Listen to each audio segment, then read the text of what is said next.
ఏపీలో వైసీపీకి భారీ ఎదురుదెబ్బ తగిలింది. వివిధ నియోజకవర్గాల వైసీపీ ముఖ్య నేతలు, కార్యకర్తలు చంద్రబాబు సమక్షంలో టీడీపీ గూటికి చేరారు. మాజీ ఎమ్మెల్యే గడికోట ద్వారకానాథ్ రెడ్డితో పాటు వైసీపీ ఎమ్మెల్సీ సి రామచంద్రయ్య, దాడి వీరభద్రరావు, ఆయన కుమారులు కలిసి టీడీపీ కండువా కప్పుకున్నారు. కీలక నేతలంతా పార్టీలో చేరడంతో తెలుగుదేశం శ్రేణుల్లో కొత్త ఉత్సాహం కనిపిస్తోంది.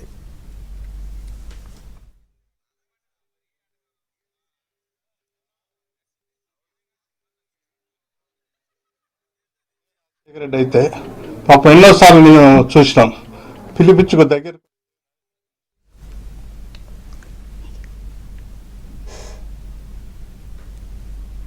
వైసీపీ ఎంపీ విజయసాయిరెడ్డికి గట్టి షాక్ ఇచ్చారు ఆయన కుటుంబ సభ్యులు. విజయసాయిరెడ్డి బావ ద్వారకానాథ్ రెడ్డి తెలుగుదేశం పార్టీలో చేరారు.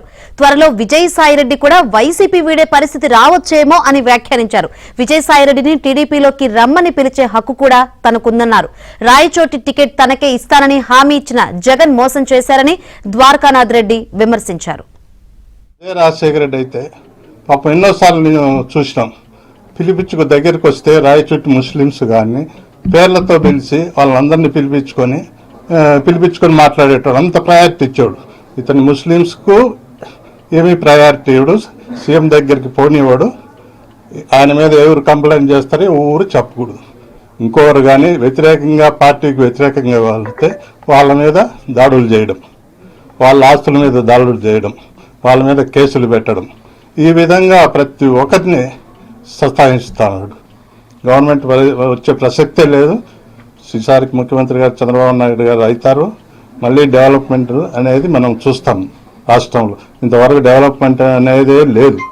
ఆయన అవకాశం కోసం, ఆయన ఆ రాజధాని కోసం ఆయన ఉండేదానికి ఫస్ట్ ప్రయారిటీ వైజాగ్లో ఉండేదానికి తన నివాసం కోసం ఆడ ఒక బిల్డింగ్ కట్టుకున్నాడే కానీ వేరే డెవలప్మెంట్స్ వైజాగ్లో ఏం జరిగినాయి చెప్పండి. అది బాబు గారి ఇష్టం. సీటు గురించి కాదు, పార్టీలో చేరాలా. ఈసారికి బాబు గారు ముఖ్యమంత్రి కావాలా. అదే